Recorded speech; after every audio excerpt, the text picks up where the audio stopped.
The pandemic has been a challenge for all students in Boston, but especially for those with disabilities and mental health needs. Even before the pandemic, those students had the attention of the Education Committee on the Boston City Council, reflected in hearing orders that were filed even in January.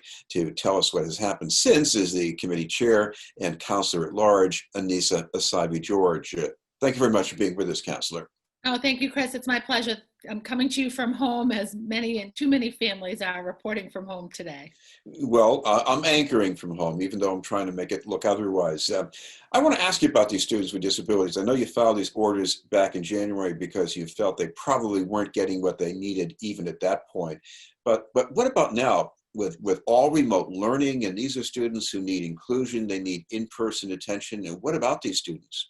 Well, Chris, thank you for giving me the opportunity to talk about this work on the City Council. As you know, I'm a former high school teacher in Boston, and so much of our work in the city remains to be and needs to be focused on our students of highest need. And when we think about our students who are special education students on IEP plans, students who are on 504 plans, but also our students who are dealing with mental health issues, who are experiencing homelessness, who are perhaps in state custody. There's a wide spectrum of students that we count as high needs, especially when we think about the impacts of remote learning on those students. As you mentioned, in January, we filed a number of hearing orders. We added a few more to the list so that we're paying attention to some of our students with the greatest need. So again, mental health services is key and central to many of our students in the Boston public schools, but then we have students who have autism, students with dyslexia, students really needing additional supports. And school is the place where those supports often happen. At one time, a lot of people would have thought of these students as just a few kids who were in that classroom down in the basement. But talk about the size of this and also how we've sort of outgrown that concept of sending them down to a room in the basement. Yeah, we do talk a lot about students who too often end up in sub-separate classrooms. And for me, that's a real problem in our district. And we know that 90% or so of the students in sub-separate classrooms, so they're no longer in sort of general ed or participating in an inclusive setting. They're in an exclusive setting and sort of segregated from their peers in these sub-separate classrooms. They are too often boys who are Black and brown, and the boy piece is also really important to that. And I see that as a very direct, when we talk about the pipeline from school to prison, that becomes that place. We need to work to make sure that we have inclusive and inclusion classrooms across our district that are high performing and have more than just simply a teacher who has multiple licenses, that the services are able to happen in the classroom. But then also students who are on the autism spectrum and students who are dealing with dyslexia, and the magnitude of services that those students need can, they certainly range, but we as a district and as a city need to make sure that our students are able to access those services. And this conversation started long before, and these conversations in this work started long before COVID, but we now see in a much greater way than ever because of COVID, when students aren't able to access appropriate services, they fall terribly behind, and regression is a serious concern when we think about our students receiving special education services. Even in normal times, getting these higher level services depends on gatekeepers, screenings, and I guess Boston struggles with that, as do a lot of other communities, doesn't it? Yeah, no, we certainly do struggle with it, and we're struggling with it today as our schools are shut down, as it's harder and harder to access that screening piece. And when we think about our students, especially our students with dyslexia, there's often too long of a delay in those early formative years when kids are learning to read, learning to do school, developing their comprehension skills. If we don't, and if we're unable to screen and then diagnose students at those early years, the learning loss is tremendous. The learning loss is great. So we're advocating both for earlier screening, more thorough screening, but right now, because of COVID, we want and we're advocating for greater attention to be paid to these students, especially during this difficult time with kids out of school since March. Delivering services has been so difficult, and evaluating students has been incredibly difficult as well. I want to ask you about the whole concept of reopening. There are some communities, maybe where the infection rates or the positive test rates are fairly low. Parents feel comfortable with sending kids, at least younger kids, to school. In Boston, the rates are more concerning, and there are problems with school buildings, maybe. So how do you feel about reopening in Boston? Yeah, I'm a big proponent of getting to reopening and reopening quickly, but obviously quickly and safely. And we are very concerned about this increase in the rates. It's why we've shut down our schools and gone fully remote, but also recognize the difficulty it is that this causes for many of our families, especially our families with highest need students, especially with students who are in some of our day schools, like the McKinley, like the Horace Mann, like the Carter School. Those are all students with significant needs and some significant disabilities, but also recognizing the impact this has on our youngest learners, our kindergarten kids, our first, second, third grade kids who are just learning, again, to read, building their foundation, learning how much they love school. And virtual learning has been especially difficult for those kids. But then, I think about our high schoolers. I think about kids just beginning their high school career, or our seniors who are preparing for graduation or preparing for college and life after school. They're all going through what is a challenging time. So as quickly and as soon as we can create opportunities for in-person learning is, I think, first and foremost for all of us.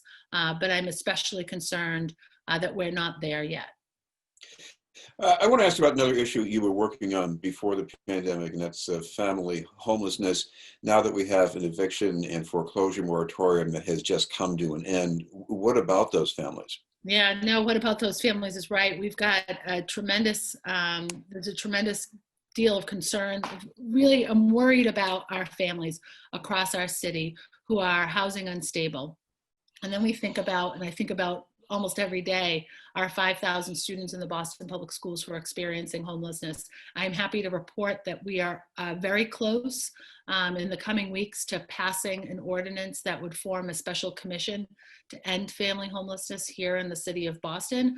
But that commission, the work of the commission may take some time. Today, we have families that are housing unstable and living in shelter. And so that work continues every single day to make sure that we're protecting those families, that we're offering services for those families to remain housed.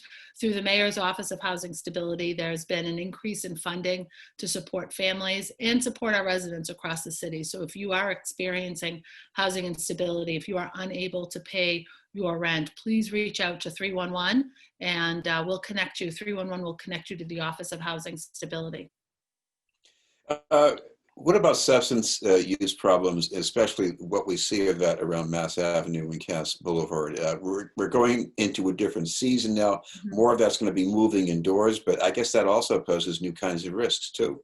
Yeah, no, for sure. And we did a lot of work in the spring and into the early summer to depopulate and decongest our shelters in the city of Boston, because we know people shouldn't be living in very close proximity to each other in our shelters for fear of the spread of COVID. We're going to have a beautiful weekend here, Chris. It's a beautiful day and it's going to be a warm weekend, but the colder days and colder months are ahead of us. And we are very concerned as a city about several hundred of our residents who are currently unsheltered. And the Boston Public Health Commission and our folks that are running our shelter system here in the city of Boston are working really hard to locate what we think is 300 to 400 additional beds, so that those that are currently unsheltered and not in our shelter system have a safe and warm place to stay at night. We need to continue to work to find permanent housing solutions for our residents who are experiencing homelessness, and continue to work to find and help these individuals also access recovery and treatment for addiction, because too often that is hand in hand, as well as accessing mental health services. It is, a triad of challenges that individuals who are living on the street often face, and it's housing, it's mental health services, and it's recovery. I know you're an at-large councilor, but you do live in Dorchester, and in recent weeks, Dorchester has been consistently high in the positive test rates for COVID-19. What do you think is driving it, and what should be done? Yeah, so there's a couple of different factors, and unfortunately, there is no one clear answer to why we're seeing an increasing rate of COVID here in Dorchester and in many neighborhoods across the city of Boston. And then a few places have started to stabilize. We know, and a number of us need to answer, all of us actually need to answer the mayor's call to get tested, to take the test. There's so many testing opportunities across our city so that we could truly appreciate what the infection rate is in our city and among our residents, but also so we can better understand the spread of this virus. We often see a slight uptick in positivity numbers when we increase testing, but to know where the virus is really important to do some of the tracking. And we've seen both at the city and at the state, when we have a better understanding of where the numbers are, we can work to create some changes in human behavior. And some of them we can control better than others. And we know that the governor has ruled out some mandates that the mayor supports, but we need to make sure that our residents are acting in responsible ways, that you're maintaining physical distance, that you are not having house parties, that you are wearing a mask when you're out and about. The mayor and the governor have sort of doubled down on some of those efforts and have come as close as possible to a mandate that I support. Wear your mask, keep your distance, and go home early. And that starts today, that governor's order. Well, thank you very much for taking the time to join us. Thank you, Chris. Boston City Councilor Annissa Essaibi-George.